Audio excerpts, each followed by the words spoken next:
본 방송에서 제공하는 투자 정보는 투자 판단에 대한 조언입니다. 방송에서 제공하는 주식의 가치, 가격 상승 및 가격 하락에 대해서는 방송사에서 보장하지 않습니다.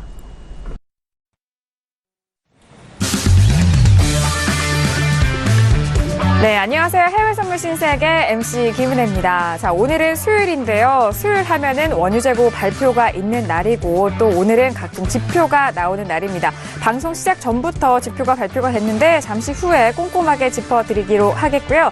저희 먼저 신세계 다운로드 받으실 수 있는 방법 먼저 안내 도와드립니다. 저희 서울경제TV 홈페이지에 들어오셔서 신세계 배너 버튼을 눌러주시면 바로 편리하게 이용 가능하니까요. 지금 바로 무료로 다운로드 받아보시길 바라겠습니다. 매일같이 9명의 마스터가 여러분들을 위해서 해외 선물 전략 준비하고 있으니까요. 지금 바로 실행해보세요. 자, 그리고 여러분께서 저희 방송 실시간으로 보시면서 참여하실 수 있는 방법도 활짝 열어놓고 있습니다. 전화와 문자 그리고 실시간 채팅방도 열어놓고 있는데요. 전화 주실 때는 서울전화 02-3153-2611번, 2612번 두 대의 전화가 준비되어 있습니다. 그리고 문자 보내실 때는 샵 0082번으로 궁금하신 점 보내주시면 저희가 또 실시간으로 상담도 도와드리도록 할게요. 그리고 저희 방송을 유튜브로 시청하고 계시는 분들은 실시간 채팅방이 활짝 열려 있으니까요. 이 부분을 통해서 많은 다양한 의견도 남겨주시길 바라겠습니다. 아울러 저희가 신세계를 통해서 제공되는 정보는요. 상품의 가치와 수익률을 보장하지 않는다는 점 다시 한번 고지 도와드리도록 하겠습니다. 또한 저희 프로그램은요. 자본시장 통화법을 준수하고 있습니다. 1:1 투자 상담과 유사수신행위, 무인가 영업행위, 불법 대여 계좌 홍보 및 가입 권유 등 이런 모든 불법 사항에 대해서 엄중하게 금지하고 있다는 점 또한 다시 한번 고지 도와드리도록 하겠습니다. 자, 일주일의 중반을 넘어가는 수요일인데요. 자, 오늘 함께 해주실 출연진분들 소개를 해드리도록 하겠습니다. 먼저 오랜만에 나오신 것 같아요. 김정철 해설위원님 나오셨어요. 어서 오세요. 네, 안녕하십니까. 주로 목요일에 많이 뵀는데 오늘은 수요일날 뵙습니다. 네, 맞아요. 네, 지난주에 목요일날 재고 발표가 있어가지고 근데 12시에 있어서 아쉽게 못 봤지만 맞아요. 오늘은 보고 갈 수 있을 것 같습니다. 오늘 좀 기대 좀 해보셨으면 좋을 것 같습니다. 네, 알겠습니다. 이렇게 좀 흥미진진한 날에 또 김정철 해설위원님 있으시니까 든든합니다. 자, 이어서 오늘도 윤희라 캐스터 함께 합니다. 윤희라 캐스터. 안녕하세요. 윤희라입니다. 브라이언 오서 그리고 히딩크 이분들의 공통점이 뭔지 아세요? 그렇죠. 바로 아주 훌륭한 스승이라는 건데요. 저도 오늘 그 투자에 도움이 되실 수 있도록 열심히 발빠르게 열심히 찾아드리겠습니다. 네, 알겠습니다. 자, 이렇게 오늘 두 분 만나봤고요. 무엇보다도 중요한 오늘의 마스터 궁금하실 텐데요. 자, 수요일 함께 전략 짜주실 마스터를 먼저 영상을 통해서 소개합니다. 해외 선물 신세계 정식 오픈! 검색창에 서울경제TV 홈페이지를 검색하신 후 홈페이지 우측에 신세계 배너를 클릭. 아래 다운로드 버튼을 눌러 신세계를 설치 후 실행하세요. 회원 가입 후 1577-7451로 전화해 무료 참가 신청을 하면 준비 끝. 신세계의 여러 마스터 중 나만의 마스터를 선택. 실시간으로 마스터의 매매 내역을 무료로 받으세요. 트레이딩의 액션, 해외 선물 신세계. 자세한 사항은 문의 전화 및 홈페이지를 참조하세요.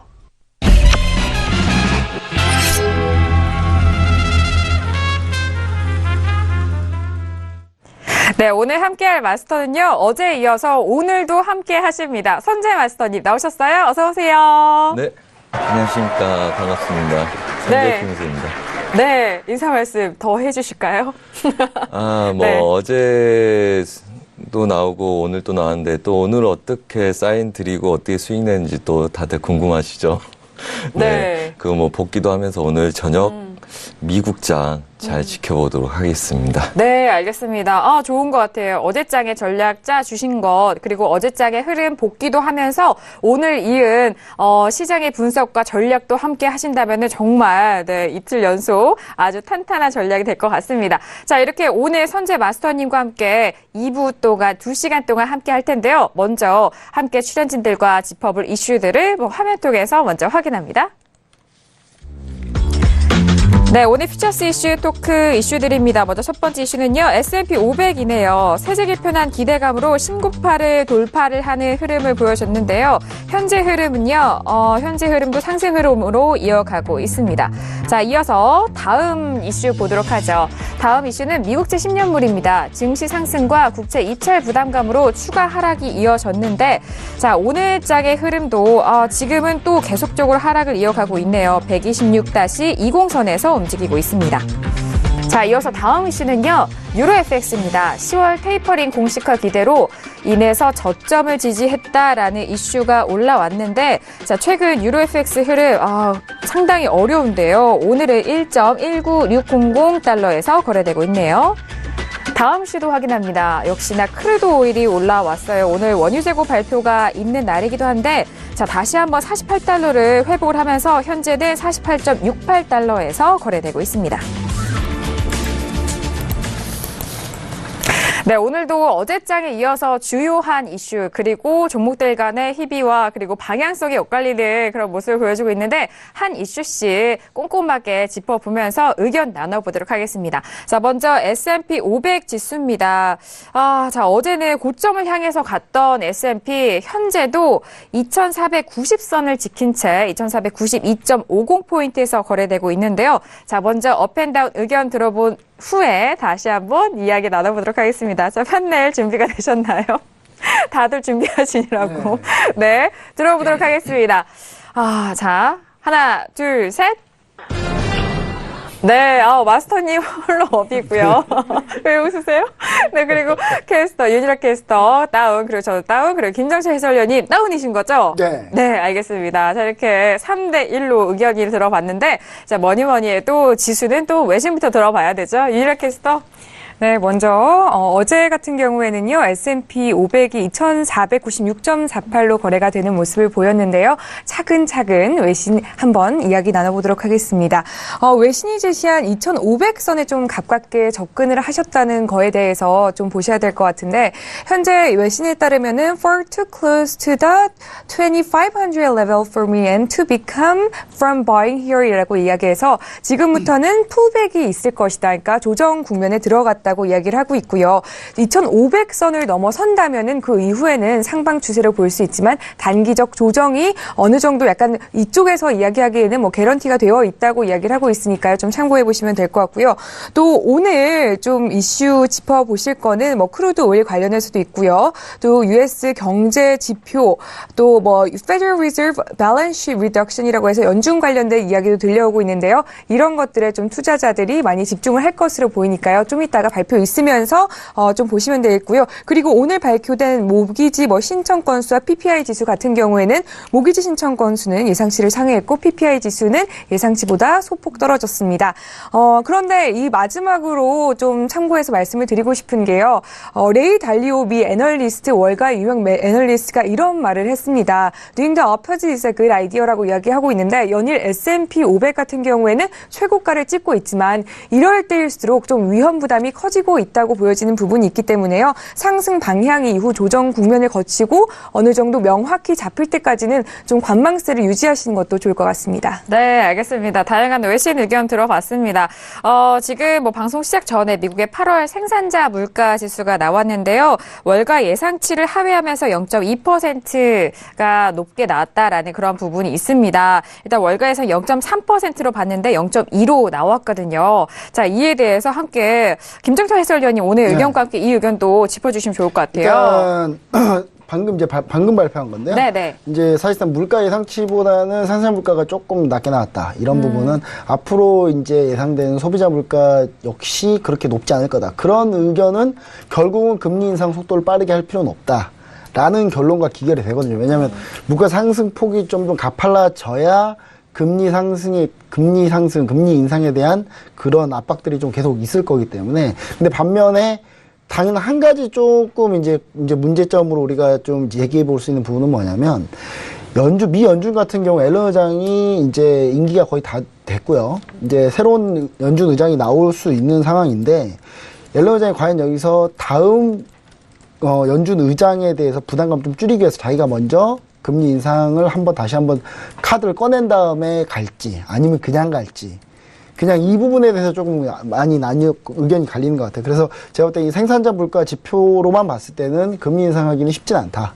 뭐 이런 얘기를 좀 드릴 수 있겠고요. 그리고 지금 오늘 이제 보는 S&P도 마찬가지고 네네. 지금 S&P뿐만 아니라 지금 보시면 나스닥도 마찬가지고 지금 계속 고점 부분이에요. 이거는 제가 외신을 아침에 좀 많이 봐봤는데 대부분 동의해요. 버블이다. 버블이다에는 동의를 하는데 네. 그럼 버블 초기에 버블이 꺼지는 현상이 있었느냐는 거죠. 그러니까 그런 현상은 없었다는 건 다들 알고 계실 테고, 버블이 계속 더 쌓여야 된다라는 의미죠. 근데 제가 이제 다운을 얘기했던 이유는 이런 버블이 급격하게 빠르게 쌓이진 않을 거다. 왜냐하면 저는 내일도 나오고, 예, 다음 주에 나올 거기 때문에 제가 전략을 드릴 때 항상 일주일치 전략을 얘기 드리잖아요. 네. 일주일 동안 보는 뷰로는 지금 당장 계속 지수가 달려가기는 사실상 부담이 있다. 어제 애플이 아이폰 발표하지 않았습니까? 네. 아이폰 발표했고 애플이 10년마다 주기로 아이폰 X를 발표를 하는데 이 X 모델 발표하고 다 했음에도 불구하고 어제 사실 주가는 딱히 반응은 없었어요. 장 초반에는 장 초반에 좀 네. 약간 반짝했다가 근데 중요한 거는 이제 그걸 아이폰 X 하필 또 시연하고 있을 때 네. 그때 주가가 다시 밀렸거든요. 근데 네. 그 부분을 좀 얘기 좀 드리자면 지금 이 지수를 현재 지금 논할 때 가장 중요한 부분이 저는 하나 있다고 봅니다. 뭐냐면 뭔가요? 이 달러 강세 관련이에요. 달러 강세 약세 관련인데 네네. 지금 달러가 계속 약세가 되다 보니까 위안화가 강세가 돼서 중국이 하나 카드를 꺼내 들었어요. 이번에 좀 밀린 것 같아요. 중국이 네. 위안화를 절하고 하면서 네. 이대로 물러나지 않겠다. 왜냐하면 자국 통화 가치가 올라갈수록 뭐가 불리하냐면 수출이 불리합니다. 수출이 그렇죠. 네. 지금 그런 부분이 어디서 영향을 또 주고 있냐. 지금 유로존도 마찬가지거든요. 유로존도 자꾸 유로화가 올라가면서 유로화가 급등하게 되면서 오히려 지금 전체적으로는 또 분위기가 안 좋을 수 있다. 실제로 유로스톡스 지수를 보면은 유로화가 급등하면서 유로스톡스 지수는 좀 빠지고 있거든요. 그러니까 못 가고 있죠. 한참 잘 가다가. 네. 그리고 어제 중요한 일이 한 번 있었습니다. 영국 이게 왜 이슈가 안 되는지 잘 모르겠는데 이슈로 나중에 한번 내일이 좀 다뤘으면 좋겠습니다. 영국이 지금 소비자 물가 발표했는데 예상치보다 너무 많이 나왔어요. 잘 그러니까 나왔다. 예상치 서베이도 상당히 좀 많이 줘서 2.8 줬는데 서베이를 넘어섰거든요. 그 말은 이제 영국 파운드화를 보시면은 지금 해외 선물 하시는 분들 영국 파운드 보시면 고점 넘어섰습니다. 고점 돌파한 상태고 오늘 대단히 중요한 자리라고 뭐 다들 얘기를 하고 있는 상황이었는데 제가 때는 이 영국 파운드화 역시 마찬가지로 다만 영국 파운드화는 약간 특수성이 있습니다. 브렉시트가 되면서 브렉시트 때문에 파운드 가치가 완전히 폭락했던 이슈가 있었거든요. 그런 이슈가 있었기 때문에 그런 부분을 우리가 조금 감안을 했을 때는 지금 현재 달러 강세의 여지가 달러 약세, 현재 지금 달러가 계속 약세되고 있지만 각국 다른 나라들이 조금씩 이 부분을 달러 약세에 지금 대응하려고 지금 노력하고 있는 상황이기 때문에 이 부분 때문에 지수가 바로 튀기에는 사실상 그렇게 쉽진 않다. 라는 의미에서 다운입니다. 그러니까 중장기로 네. 봤을 때 이 버블은 계속 된다는 거에는 동의는 하는데, 네네. 예, 다음 주 정도까지는 좀 그래도 지금 각국에서 지금 위안화도 다음 주, 대응하고 있고 다 대응하고 있기 때문에 네네. 그런 부분들이 조금씩 나타나지 않을까. 예, 저는 그렇게 좀 생각을 해보네요. 네, 알겠습니다. 일단 지수에 대해서는 고점, 이런 버블은 계속될 것이다라는 그 의견에는 동의를 하시는 것 같아요. 그리고 방금 전에 발표된 지표에 대해서는 생산자 물가가 나왔기 때문에 소비자 물가도 좀 이와 같은 흐름으로 좋지 않을 것이다라는 그 흐름에서 금리 인상은 여전히 더욱더 퍼센테이지가 좀 낮아지는 그 의견에 더욱더 한 표를 주시는 것 같아요. 자, 네. 그리고 결정적으로 이게 허리케인 어마가 네. 완전 초토화시키진 못해서 물론 재앙입니다. 네네네. 안 좋은 일입니다만은 네네. 이 잘 부분이 말씀해 주세요. 적당하게 돌면서 네. 이게 좀 미국 건설 경기에 좀 이득이 된다. 아. 그러니까 이런 이제 좀 상황도 보여지기 때문에 네. 이 부분이 좀 지수에도 크게 부담을 안 주고 있다. 그리고 트럼프 대통령이 너무 지금 자기가 이 주가 상승을 마치 자기가 모두 다 자기 때문에 일어난 듯한 뉘앙스로 요즘 계속 얘기하고 다녀요. 너무 지금 표정이 너무 밝거든요. 네네. 왜냐하면 내가 이 현재 상황을 만들었다. 네, 그 전임 대통령이 누군지는 별로 생각하고 있지 않아요. 전임이 어떻게 끌고 왔는지, 네. 경기 회복을 해왔는지는 별로 신경 쓰지 않고 내가 지금 이렇게 해서 잘 되고 있는 거다라고 해서 이걸 만큼 즐기고 있는데 이제 이 부분에 대해서 이제 조금 환율 이슈로 조금 속도 조절하면서 가지 않을까. 네, 그런 생각입니다. 네, 알겠습니다. 자, 이렇게 각 시황과 함께 이런 가격대도 짚어드렸고, 자, 그리고 저도 어제 그 S&P 함께 했을 때 여전히 상승을 이어갈 것이다라고 업을 저도 함께 의견을 드렸거든요. 고점은 계속 높여가고는 있지만 저도 더 가기 위해서는 원래 조정이 있는 법이잖아요. 이렇게 쉬었다가 올라가고, 오늘은 어제 그 피로감이라고 할까요? 피로도에 오늘은 소폭 조정을 받으면서 잠시 쉬어가고 또 다른 상승을 위한 한 템포 쉬어가는 장이 아닐까 싶은 생각에서 오늘은 다운을 들었습니다. 자, 그리고 오늘 선재 마스터님 어제에 이어서 네. 오늘 지수 어제 복귀도 또 함께 해주시면 좋고요. 네, 네, 오늘도 그럴까요? 볼까요? 네. 네.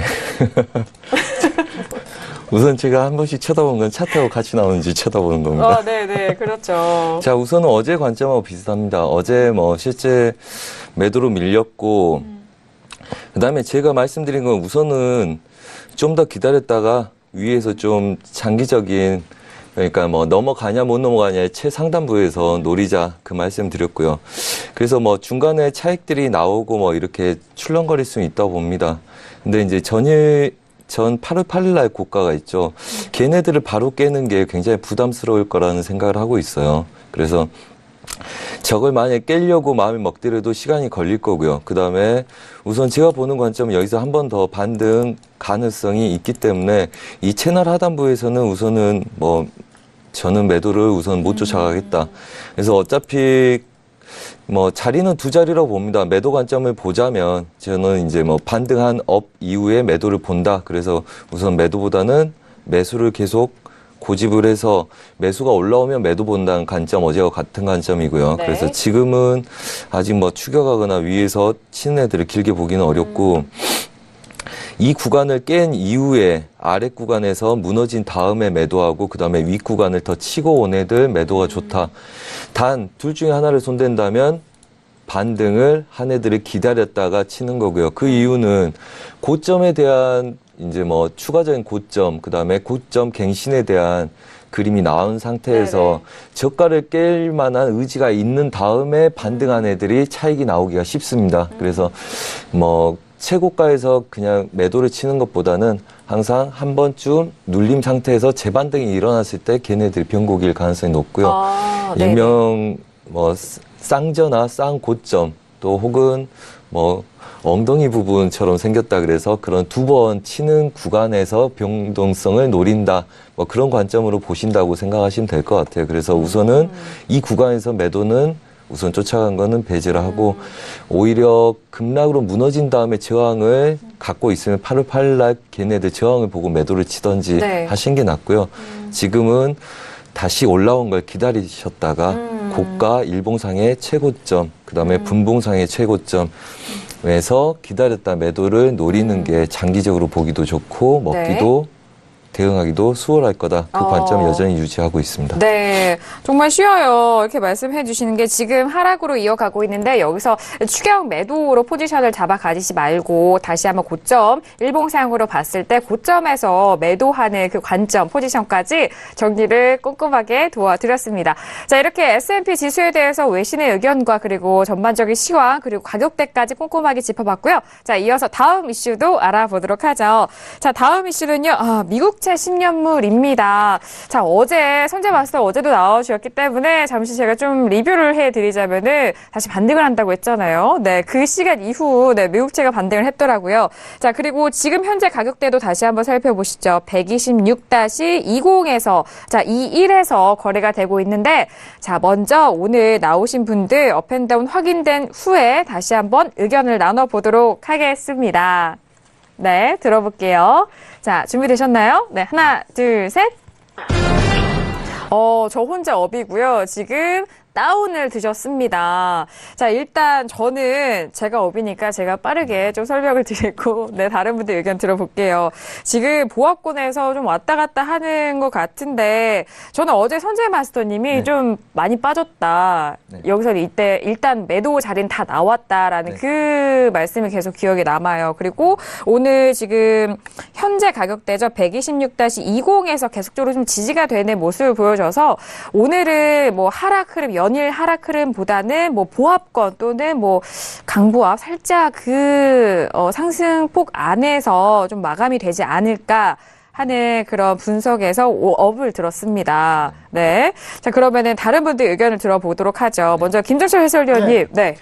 뭐 제가 지난주에 어떤 얘기를 했는지 아실 겁니다. 네, 복귀해 주세요. 북한이 뭔 액션을 할 경우가 국채 가격이 오를 가능성이 높다라고 해서 이제 업을 해드렸는데 네. 거의 비슷한 맞는 시나리오 거의 갈 뻔했어요. 갈 뻔했는데 다행스럽게 북한이 아무것도 하지 않았죠. 네, 아무것도 네. 하지 않으면서 국채 가격이 아무것도 안 한 걸 확인하는 9월 8일이 언제인가요? 9월 8일이면 네, 금요일이죠. 네네. 네, 아무것도 하지 않는 걸 확인하고 밀렸어요. 그렇죠. 고점에서 네, 밀렸어요. 제가 말하고 이틀밖에 이제 안 올랐죠. 네, 한마디로. 근데 그렇지만 아무것도 안 했기 때문에 아무것도 안 하면 떨어질 가능성이 있다. 하지만 맞아요. 한 수 있기 때문에 그런 경우를 좀 감안해서 국채업을 얘기를 했었는데 네. 국민국 떨어졌다. 사실상 뭐 지난주에 제가 얘기한 게 틀린 건 아닙니다. 정확히 얘기 드리면. 예, 틀린 건 아니고. 네네. 그리고 이번에 이제 트럼프 대통령이 이제 발언을 한 수위를 보면은 이제 북한에 대해서 크게 이제 그렇게 많이 발언하지 않았어요. 하지 않았지만 시장 반응은 각양각색입니다. 저 정도면 되게 세게 반응했다. 한 거다. 이제 그런 얘기들이 있는데 여기서 이제 대북 제재안이 좀 세게 나왔으면 네. 제가 봤을 때는 북한이 뭔가 액션을 취했을 겁니다. 대북 제재안이 그렇게 세게 나오진 않았어요. 예상보다는 세게 나오진 않았어요. 안보리 그 내용 말하는 거죠? 안보리 내용에서 대북 제재 원유 공급 중단에 대해서 좀 강하게 들어갈 것 같았는데 뭐 그냥 일부 비율 축소 정도 뭐 이 정도에서 지금 끝났기 때문에 제가 봤을 때는 그 부분에 대해서 북한한테도 좀 어느 정도 테러를 주고 이제 그리고 전체적으로도 미국도 약간 한 발 물러서는 모습. 그리고 뭐 레드라인 넘지 않았다 뭐 이러면서 이제 자기들끼리 이제 서로 위안하는 얘기들을 많이 했단 말이죠. 시장을 안정시키기 위해서. 그래서 이런 부분 때문에 아무래도 당분간은 조금 쉽진 않지 않나. 네, 당분간 쉽지 않지 않나 생각을 하고요.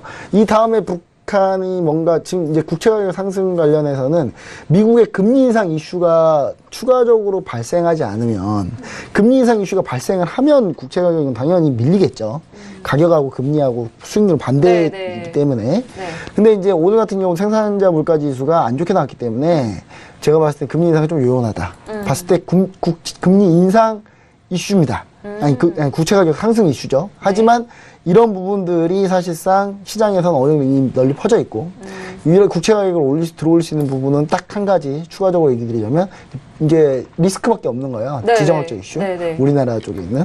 이제 그런 부분을 좀 감안을 해봤을 때는 북한이 아직 아무래도 다음 달에나 북한 이제 기념일들이 좀 있어요 또 다음 달에. 그래서 그때까지는 좀 당분간 좀 조용히 지내지 않을까. 네, 약간 그런 생각을 해보면서 가격이 조금 밀릴 수 있다. 네, 그런 얘기를 좀 하고 싶네요. 네, 알겠습니다.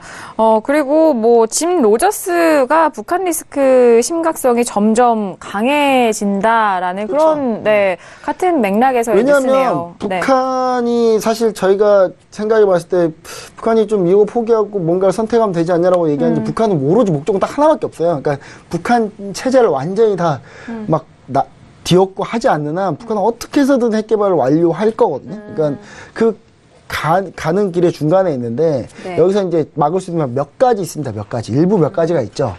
뭐 중국이 원유 공급을 아예 중단해 버린다든지 이러면 이제 북한도 도저히 견딜 수 없는 상황을 만들면 북한이 이걸 가지고 중재 타협카도 들고 올 텐데 중국이 그럴 생각 아예 없기 때문에 중국이 그럴 생각 있었으면 진짜 그랬을 거예요.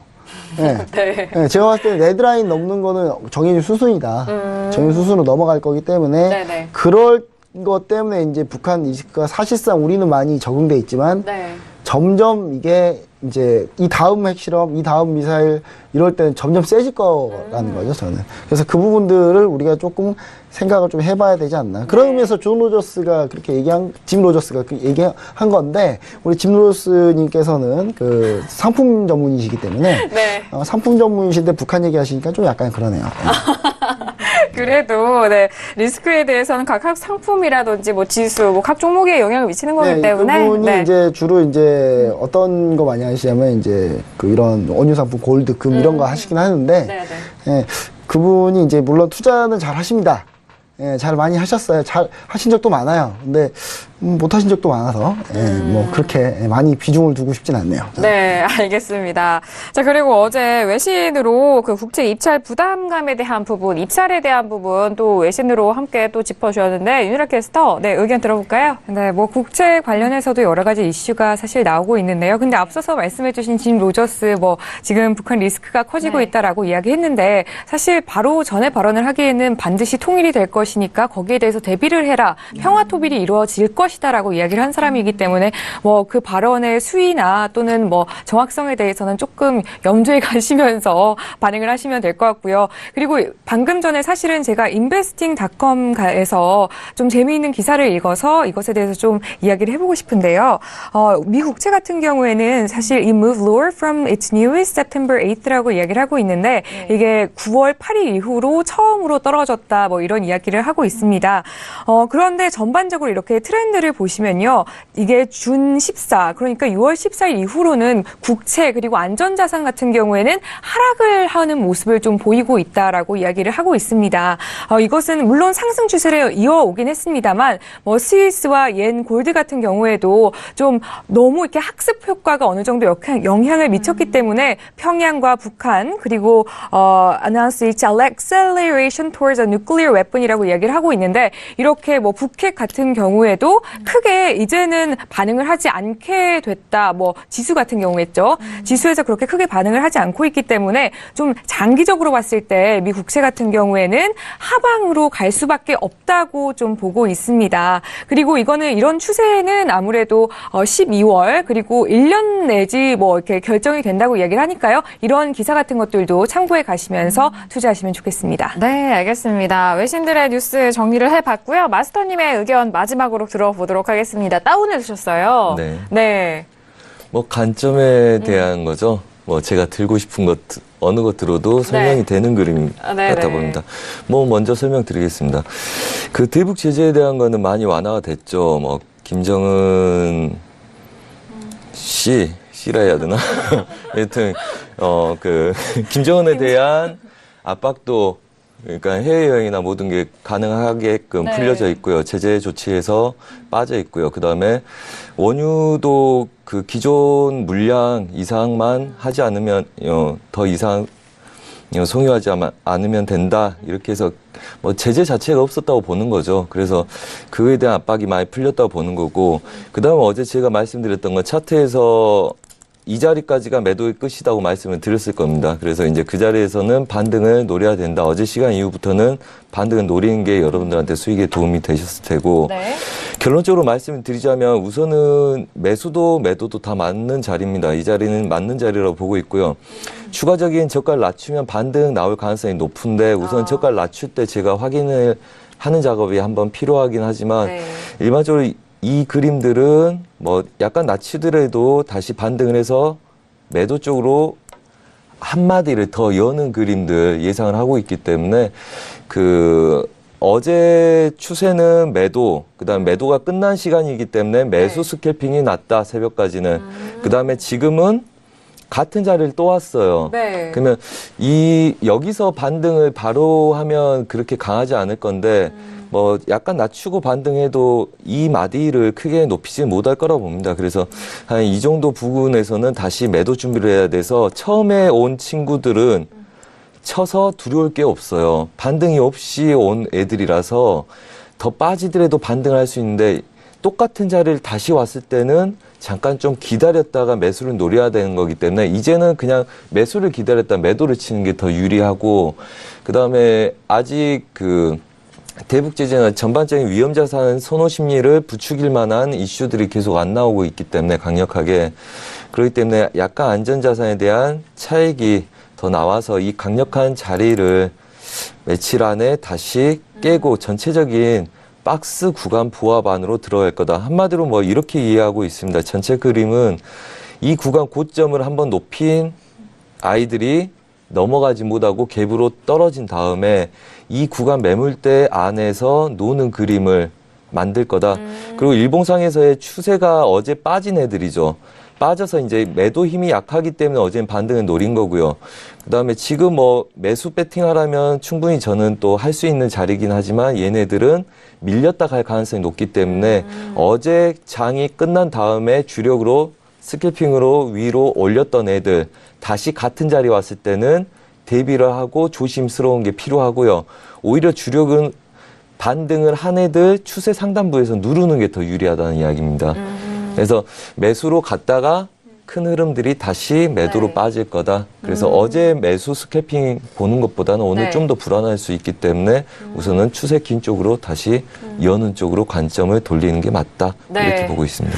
아, 어제 장과 오늘 연이어 나오시니까 이런 점이 좋네요. 어제 복귀도 함께 하면서 그 물량과 그런 세력에 대한 이해도 어제 장에 이어서 들으니까 조금 더 이해가 쉽게 되는 것 같은데 일단 매수를 기다렸다가 매도로 포지션을 잡는 그 말씀이 가장 기억에 남는 것 같습니다. 지금 자리에 대한 부분도 꼼꼼하게 또 그 안에 가격대 이야기를 또 분석을 해주셨으니까요. 국채에 관심 있으신 분들 저희가 나눈 의견 잘 참고하셔서 좋은 전략 짜시길 바랄게요. 자, 이렇게 국채에 대해서 알아봤고요. 이어서 세 번째 이슈도 빠르게 알아보도록 하겠습니다. 자, 세 번째 이슈는요. 유로 FX예요. 아, 이제 10월 테이퍼링이 공식화 이 기대로 인한 저점 지지라는 이슈가 일단 토픽이 꼽혔는데 자, 유로 FX 지금 현재 짝의 흐름도 보도록 하죠. 여전히 1.19선에서 움직이고 있습니다. 1.19550달러에서 거래가 되고 있는데요. 자, 먼저 업앤다운 확인을 해보도록 하죠. 네, 준비되셨나요? 자, 들어보도록 하겠습니다. 하나, 둘, 셋. 네, 지금 세 사람 업이고요. 다운이고요. 그리고 이렇게 했을 때 업인데 바로 업 의견부터 들어볼게요. 네, 뭐 유로도 크게 그 변동이 있을 것 같지는 않은데요. 네. 뭐 앞서 말씀해주신 것처럼 뭐 테이퍼링 관련해서 뭐 기대감이 커지면서 지켜보는 장이 좀 이렇게 계속되고 있는데 사실 오늘 뭐 유로의 방향성에 대해서 이야기를 하기보다는 뭐 앞으로의 뭐 중장기적인 관점에서 좀 이야기를 해볼 필요가 있을 것 같은데요. 방금 전에 그 노무라 증권사에서 통화 6종 관련해가지고 그 예측을 한 것을 발표를 했습니다.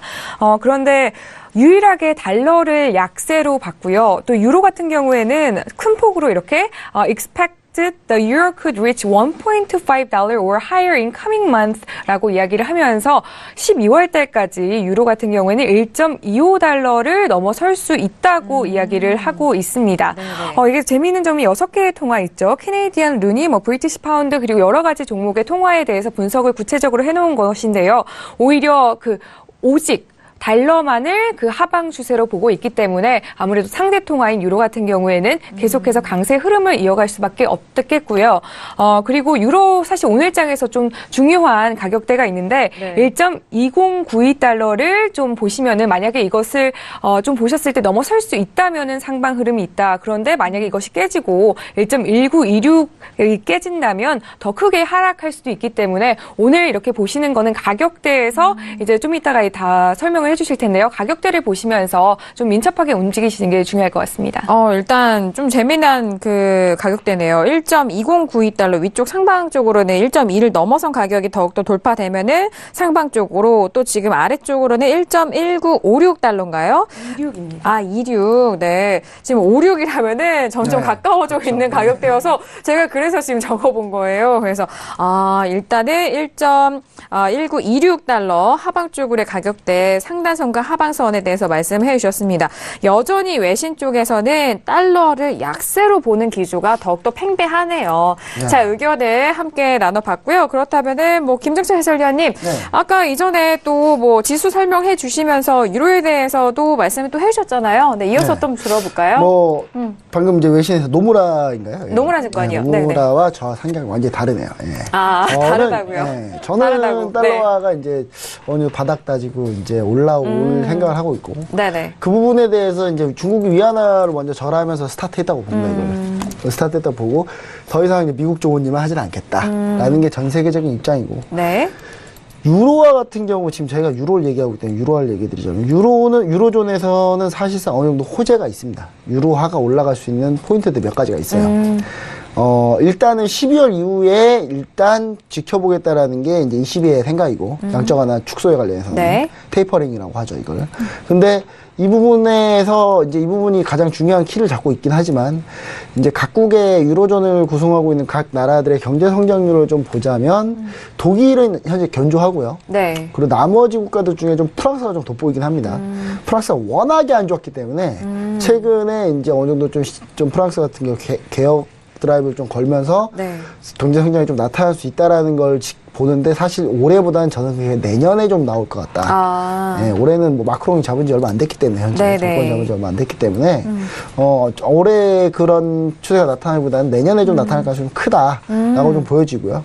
그래서 현재 유로화 같은 경우도 역시 지금 당분간 상승. 그러니까 제가 추세적으로 계속 하락할 거라고 생각하진 않는데 제 화면을 보시면 아시겠지만 네. 제가 라인 하나를 그어놓은 게 있습니다. 딱 하나 보이네요. 이게 이제 네. 한 3주 전부터 그려놓은 라인이거든요. 3, 4주부터. 네. 네. 여기를 다시 만나러 갈 거다라고 저는 생각을 하고 있습니다. 한 번 정도 만나줘야 되기 때문에.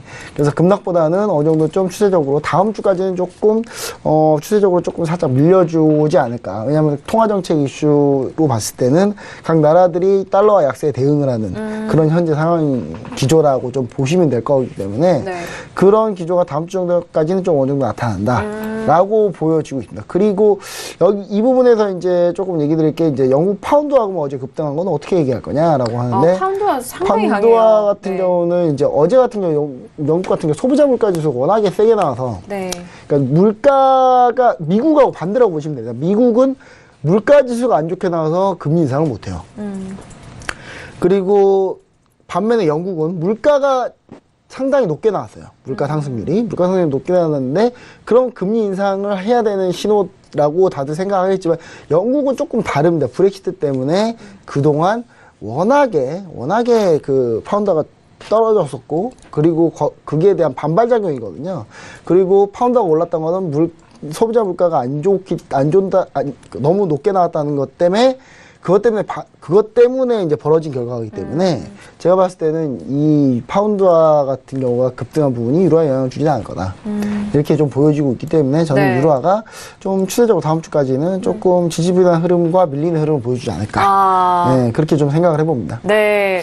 일단 달러가 반등하는 것과 그리고 중국 쪽에서의 이슈를 좀 크게 보시는 것 같아요. 중국이 계속적으로 위안화가 올라오면서 오늘장인가요? 네. 어제 오늘장. 부담을 느끼고 있죠. 네. 그래서. 부담을 느끼면서 좀 꺾였는데 그 부분을 이어서 연동되는 바 유로도 최근 앞으로의 좀 짧게 흐름을 이런 하락세로 이어가지 않을까라는 그런 전망까지 해주셨습니다. 마스터님 의견 들어볼게요. 네. 어제도 유로와 함께 짚어주셨죠? 네네. 네네. 저 한번 보겠습니다. 네. 어제 원래 차트에서 유로가 빠진 다음에 이 구간부터 매도를 노리면 되겠다 이렇게 말씀드렸는데 걔가 네. 약간 반등했었죠. 네네. 대신 그 조건이 이게 넘어가기는 어려울 거다. 어제 그 말씀을 드렸을 거예요. 네. 9월 1일 고점을 넘어가기는 어려울 거다. 잘못되더라도 넘어가기 어렵기 때문에 단가를 위에다 맞춰서 싸워도 되고 뭐 그러기 때문에 하는데 다시 이제 뭐 수익 구간은 다 돌아온 그림입니다. 그리고 뭐 이렇게 보자면 우선은 뭐 그래요. 우선은 추세가 좀 약해진 상황이고 그다음에 그 추세가 일봉상의 그림을 언제 깨는지를 계속 제가 본다고 그랬었습니다. 이 추세가 깨질 거라고 본다 우선은. 근데 이제 그걸 깨기 위해서 어떤 좋은 자리에서 우리가 잡을 건지를 계속 고민한단 말이에요. 그렇죠. 지금 위에서부터 뭐 계속 매도를 들이고 끌고 왔었는데 어제도 뭐 한 이 구간이었었는데 이제 좀 더 올라갔다 내려온 거고요. 오늘은 이 구간을 못 깰 수 있습니다. 이게 이 저가를 깨는 건 사실 부담스럽기 때문에 하지만 장기적으로 본다면 우선은 우리가 달러 인덱스와 연동해서 많이 설명을 드렸는데요. 달러 인덱스는 제가 이런 그림으로 보고 있어요. 이렇게 해서 이 구간을 넘어가는지 못 넘어가는지 보겠다. 그래서 지금 계속 테스트 중이고 이 자리가 강하기 때문에 얘를 바로 넘어가지 못하는 거죠. 네. 그래서 계속 반등해서 다시 테스트하고 반등해서 다시 테스트하는데 우선 쟤를 뛰어넘어갈 가능성이 있다 이렇게 보는 거고요. 설령 뭐 차트들이 좀 큰 거 봐볼까요? 자, 일봉상에서 이걸 뚫느냐가 가장 중요합니다. 우선은 일봉상에서 네. 이 추세를 뚫고 변곡을 만들어서 이게 완전한 변곡으로 인지가 되느냐가 시장에서는 중요하겠죠. 네. 이때 되면 이제 지수들의 모든 게 영향을 굉장히 많이 받을 거라고 봅니다. 그렇겠네요. 그런데 이걸 뛰어넘으려면 우선은 뭐 여러 가지 조건들이 있지만 얘네들을 뛰어넘고 그 다음에 다시 저가를 눌리고 이렇게 싸워도 되는 애들이거든요. 그러니까 이걸 예전에 말하면 돌려치기라고 제가 말한다 그랬죠. 이걸 뚫고 나서 눌려도 지지력이 확보가 되는 거지 이게 뚫렸다 해서 추세가 무조건 나는 거 아니거든요. 근데 실제 보면 그림들이 하단부 제약이 많이 생긴 상태로 돌파를 했어요. 우리가 예상한 것도 이 추세 안에서 지지가 될 가능성이 높고 지금 앞으로의 이슈는 달러가 어느 순간 반등을 하느냐인데 지금 올해 테이퍼링 이후에 금리 인상이 2번 정도 됐습니다. 그리고 올해 3번을 한다 그랬었어요. 그래서 지금 조건이 맞지 않아서 계속 미루고 있는 건데 맞아요. 만약에 된다면 12월 달 가정을 두고 사람들이 고민을 많이 할 거라고 봅니다. 그러면 10월, 11월 달에 어떤 경제적인 이슈 자체, 경제 지표 자체가 어느 정도 뒷받침만 된다면 계속 저 구간대를 달러가 뛰어넘으려고 시도를 하겠죠. 그래서 아마 10월, 11월이 넘어가기 시작하면 달러가 약세도 지금부터 주춤해져 있지만 앞으로 그 가능성이 더 강해질 거고 이게 돌파를 해서 보합권에서 놀더라도 이 선 위에서 놀 가능성이 높다 이렇게 보고 있고요. 기술적으로도 그런 분석이라서 올라온 놈들 이제 추가적으로 더 매도 쪽으로 보는 게 맞고 우선은 롱포는 우선 이 자리까지 1차를 보고 관점을 열고 있습니다. 그래서 계속 뭐 위쪽 매수 쪽으로 올라온 친구들을 위에서 어느 좋은 자리에서 누를 건지를 계속 고민하는 거고 그래서 어제의 관점도 이 구간을 못 넘어가고 그다음에 이 중심 근처에서 보합을 띄고 있는 거죠. 그래서 우선은 이 자리를 넘지 못한 애들은 아직 매도 관점 계속 열고 있고요. 그 다음에 고점은 높이는 싸움은 아니라고 봅니다. 그래서 매도 분할이나 올라온 애들 계속 그 달러 반등, 네. 그 다음에 유로의 하락세를 보는 게 낫다. 이런 관점을 네. 갖고 있습니다. 역시나 마스터님도 달러에 대해서 중요하게 생각하시네요. 그리고 어제 장에도 차트 보여주셨을 때 완전히 반대로 흘러가는 흐름을 또 비교해서 보기 쉽게 또 설명해 주셨는데 유로에 대해서는 하방 쪽에 대한 부분 다시 한번 꼼꼼하게 짚어드렸습니다. 자, 저희가 이슈를 점검을 하는 동안에 미국 시장이 개장이 됐는데요. 현재 시세 다시 한번 살펴보고 시장 바라보도록 하겠습니다. 자, 먼저 S&P 500 지수 볼게요. 자, 2,493포인트에서 움직이고 있습니다. 하락으로 출발을 했고요.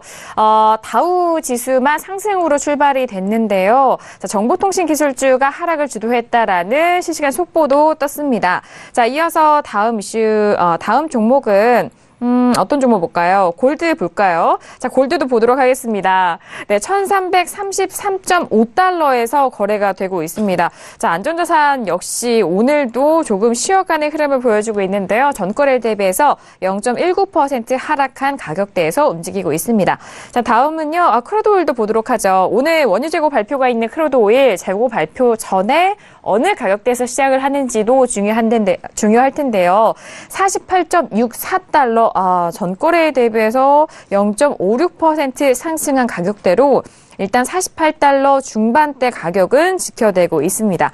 자, 그리고 유로 FX도 마지막으로 볼게요. 유로 FX는 1.19560달러에서 현재 이어가고 있습니다. 네, 지금 일부 거의 이제 막바지로 향해 가고 있는데 미국 시장이 개장을 하면서 지수에 대해서는 하락으로 출발을 했고 그리고 오일 같은 경우에는 48달러 중반대 가격을 계속해서 지지를 하고 있다는 점, 그 점이 가장 특이점으로 보이네요. 자, 이어서 마지막 이슈는 바로 크루드 오일입니다. 자, 오늘 원유 재고 발표가 있는 날이고 그 전에 자연재해죠. 허리케인, 태풍으로 인해서 많은 그런 수요에 대한 불안감, 거기에 공급 이슈까지 더해진 크루드 오일 상당히 궁금하실 텐데 먼저 이슈 확인하고 의견 나눠보도록 하겠습니다. 준비되셨나요? 자, 들어보도록 하죠. 네, 크루드 오일입니다. 너무 차트 분석을 열심히 하고 계셔가지고 네, 들어보도록 어렵네요. 할게요. 저도 어렵습니다. 네, 들어봅니다. 하나, 둘, 셋. 오늘 아이, 중립입니다. 해설위원님 네, 반반인 것 같아요. 괜찮습니까? 저도 중립하네요. 아이, 저 원래 네. 항상 이렇게 중립을 다시 했었거든요. 한번 제가 정리를 할게요. 그럼 아니요, 해설위원님 좋네요. 지금 반반이고요. 저는 업이고요. 마스터님 어떤 의견이셨어요? 저는 우선은 설명을 드리면서 말씀드리는 게 좋을 것 같습니다. 알겠습니다. 유니라 캐스터까지 업, 네, 확인이 됐고요. 일단 외신 빠르게 좀 들어볼게요. 네. 뭐 어떤 관점에서 중립되셨는지는 잘 알겠는데요. 이게 그 약간 박스권에 gat혀 있다 그런 부분이 좀 보이고 있고 사실 외신도 그렇게 이야기를 하고 있는데 먼저 있었던 이슈부터 같이 살펴보면서 이야기를 하도록 하겠습니다. 네. IEA 원유 보고서 발표가 됐죠. 이게 수요는 늘어났고 공급은 줄어들었다라는 뉴스가 나왔고요. 또 이게 어제 나온 오펙 관련 그 보고서와 일치한다는 점에서 좀 참고하실 필요가 있겠고요. 사실 그 외신 쪽에서는 It is clear the rebalancing process is underway라고 이야기를 하고 있는데요. 좀 조정 국면에 들어갔다, 좀 조정이 진행이 될 것이다라고 보고 있는데 아무래도 원유가 좀 크게 줄었다 보니까 49.50에서 좀 그러니까 그때까지 올라갔다가 좀 저항을 받고 다시 내려올 가능성이 있다는 점 좀 참고하시면 좋겠고요. 그리고 또 중장기적 관점에서 봤을 때 현재 이런 추세가 like a snowball rolling downhill이라고 이야기를 하고 있는데 이게 산더미에서 떨어지는 눈이 쌓여서 큰 이렇게 눈두덩이를 만들어내는 것처럼 크루드 오일 같은 경우에는 이미 상승에 대한 좀 탄력이 붙었다 이렇게 보고 있고요. 다만 지금 박스권 안에서 머물고 있는데 이것을 좀 깰 만한 요소가 좀 아직까지는 부족하기 때문에 그런 요소가 나온다면 51달러까지도 51.97까지도 가능하다고 좀 보고 있다는 점 참고하시면 좋을 것 같습니다. 네, 51.97달러까지 거의 52달러 근접한 가격대인데 위쪽 상방 쪽으로의 의견을 보는 것 같고요. 김정수 해설위원님 빠르게 들어볼까요? 네. 뭐 제가 항상 한 몇 주 동안 똑같은 얘기를 계속 하고 있습니다. 50달러 근처로 가면 하락, 그리고 40달러 초반이면 제일 좋고요. 중반 정도 되면 다시 상승. 그림을 계속 지금 똑같이 되풀이하고 있다라고 얘기 드리면서 제가 라인 하나를 그려놓은 라인이 있습니다. 이 라인 역시 마찬가지로 한 4주 됐어요, 지금. 예, 저 라인 바꾸고 싶은데, 예, 너무 이 라인에 너무 잘 걸쳐서, 예, 바꾸고 싶지만 바꿀 수가 없어요, 지금 현재. 그래서 이 부분 위쪽에서는, 이 부분, 그러니까 제가 그런 라인 쪽에서는 항상 다시 매수를 생각하면 된다라고 제가 계속 얘기를 했던, 그런 얘기를 했던 것 같아요. 그래서 제가 봤을 때 이제 그런 부분이 있고요. 이게 몇 가지 이유가 좀 있습니다. 그러니까, 유가가 좀 올라가려고만 하면, 이제 미국 셰일 오일에서 또 이때다 싶어서 많이 생산하고요. 유가가 좀 떨어진다 싶으면 다시 또 이제 그런 공급량이 좀 너무 많다 그러면 또 경기 자체는 또 나쁘지 않아서 좀 받쳐주고 있고요. 그러니까 그런 부분이 계속 왔다 갔다 하고 있는데 이번에 이제 오펙 보고서가 8월 보고서가 나왔죠. 의외로 생산량이 많이 늘진 않았습니다. 네. 그게 이제 최근에 호재가 돼서 조금 3일 동안 지금 올라간 모습을 좀 보여주고 있는데 지금 이제 이게 9월엔 다시 생산량이 늘 거라는 거죠. 왜냐면 8월이 생산량이 좀 줄었던 이유는 리비아 때문이었어요. 리비아가 시추시설 자체가 좀 가동이 중단된 날짜가 좀 있었습니다. 그 날짜를 좀 감안해 보면은 다시 9월 되면 생산량 다시 는다라는 게 이제 결론적인 얘기고요. 그래서 지금 가격이 또 48.65 뭐 이러지 않습니까? 딱 제가 얘기하는 가격대의 약간 위쪽이에요. 예. 매도 쪽에 좀 살짝 들고 싶을 때긴 하죠. 근데 좀 여기서 매도할 바엔 차라리 좀 더 올라올 때까지 가면 기다리는 게 낫다. 좀 더 올라올 때까지. 예, 그리고 지금 9월 8일이었죠. 9월 8일 날 급락했잖아요. 예, 우리가 원유재고 발표한 날이 9월 7일인가 그랬을 겁니다. 목요일 날. 예, 하루 늦게 발표했으니까요. 근데 그때는 정작 아무 일 없었는데 그 다음날 급락했어요. 그러니까 그때 제가 다운이라고 했고 분명히 제가 다운이라고 했었고요. 근데 이제 중요한 그게 이제 태풍 어마에 대한 약간 합의에 대한 학습 효과로 어마 하면서 뭔가 이제 똑같은 흐름이 나오지 않을까라고 생각을 했는데 의외로 피해가 많이 없었어요. 그러면서 다시 되돌리면 분명히 있습니다. 그래서 제가 봤을 때는 지금 판단하기는 좀 쉽진 않다. 지금 판단하기는. 그냥 그래서 저는 항상 아직까지도 뷰를 또 항상 똑같이 가져온 거는 제가 그거 나오면 바로 이쪽 라인 정도에서는 매수를 한번 근데 적적인 매수 말고 이때부터 매수를 좀 생각해 보는 게 좋다. 좀 모아가는 전략인가요? 라는 생각이었죠, 계속. 그리고 이제 주요 라인이었기 때문에 지금은 박스권이 점점 좁아지고 있어요. 근데 그런 게 있습니다. 이게 수렴을 하게 되면 나중에 확산이 날 때 좀 크게 확산을 하죠. 그렇죠. 위로는 네. 아래로든데. 네, 그때만 조심해야 된다. 저는 약간 그런 생각을 하고 있습니다. 알겠습니다. 바로 마스터님 의견도 들어볼까요? 네, 그럴까요? 네네. 우선 뭐 짧게 하고 2부 때 추가적인 설명 드리도록 네, 하겠습니다. 알겠습니다. 자, 우선은 오늘 뭐 48.10대 매수 잡으라고 사인을 드렸습니다. 그래서 뭐 어제까지 거의 저희가 손댄 거 뭐 꼭지점이 보인다 그러면 제가 다 사인을 드렸다고 보시면 되고요. 그다음에 오늘은 48불 지킨 걸로 보고 48.18 아래부터는 뭐 매수를 잡아라. 10대 무조건 잡고 본다. 대신 어제 그제 못 먹으신 분들은 그냥 참아라. 수익을 못 내는 분들. 네, 왜냐면 고점에서 네네. 고점 갱신하는 걸 봐야 되는데 부담이 되실 것 같아서 그렇게 말씀을 드렸고, 그래서 제가 유튜브에서 방금 채팅하면서 보니까 이거 네. 못 드시고 저희 같이 하신 분은 위에서 매도를 치고 드셨다는데 지금 이 구간에 놓여 있습니다. 그래서 48.80대 추세 저항들 있죠. 이 구간 지표대 뛰어넘냐인데 우선은 저도 얘네들 이거 사인 드린 이유는 딱 한 가지예요. 뭔가요? 수익이 있는 다음에 지표대 얘가 올라가 있으면 익절 잡고 지표를 보자. 네네. 그리고 얘네들 컷은 어차피 열팅 내외니까 어제 거 한 10분의 1 정도 뱉었다고 생각하면 되니까 겁내지 마라. 그래서 지금 같은 구간 좋죠. 지표가 나오기 전까지 이 아래 구간 무너지지 않으면 오늘 익절 잡고 볼 수도 있고, 그 다음에 여기서 정리하더라도 추가적인 그림들이 나온 다음에 배팅을 해도 되죠. 근데 기술적인 그림은 다 끝났다고 봅니다. 오버슈팅 자리까지 다 끝났다고 보고요. 네네. 이거 추세를 뛰어넘냐 못 넘냐는 이제 지표에 달렸죠. 그리고 저한테 추가적으로 여기서 공격기로 칠 거냐 하면 치지 못합니다. 하지만 왜 업을 들었냐? 이 구간에서 치기는 애매해요. 여기서 매도를 치더라도 분할 대비해야 됩니다. 그래서 오늘 지표 때 50불 때 상단부를 치면 거기서 눌림은 보겠는데 이제부터는 75.50 그다음에 그 위에 그다음에 계속적으로 치고 온 애들 목표가를 설정해서 다들 맞춰내고 다들 먹긴 했지만 여기서 추가적으로 지표 때 보는 건 좀 더 어렵다. 그래서 오히려 매수적으로 오늘 올려치면 돌리는 네. 게 낫고 그다음에 추세를 넘어갔을 때 올려 태운 게 낫다. 그래서 빠지더라도 그렇게 깊은 자리가 안 보여서 그렇게 하고 싶다는 생각에 말씀드렸고 뭐 좀 더 자세한 사항은 이따 2부 때 자세한 사항은. 말씀드리고 네. 더 알겠습니다. 자세한 게 있습니까? 뭐 하겠지만 네. 맞아요. 이제 뭐 2부 11시 반에 또 원유제가 발표가 있는 만큼 그 전후 시간 저희와 함께 하시면서 실시간 리딩 더욱더 짚어주신다고 하니까요. 잠시 후 2부도 많은 기대해 주시길 바라겠습니다. 자, 1부 정말 다양한 이슈를 꼼꼼하게 짚어드렸고 다양한 의견도 남겨드렸는데요. 자, 못다한 이야기는 잠시 후 2부에 계속해서 이어가도록 하겠고요. 저희 지금 참여 방법과 함께 무료 참가 신청도 다시 한번 자막 나가고 있으니까요. 확인을 해보시길 바라겠습니다.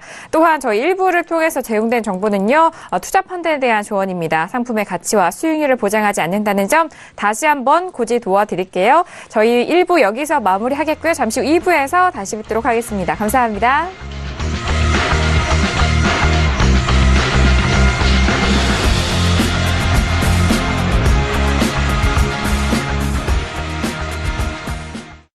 본 방송에서 제공하는 투자 정보는 투자 판단에 대한 조언입니다. 방송에서 제공하는 주식의 가치, 가격 상승 및 가격 하락에 대해서는 방송사에서 보장하지 않습니다.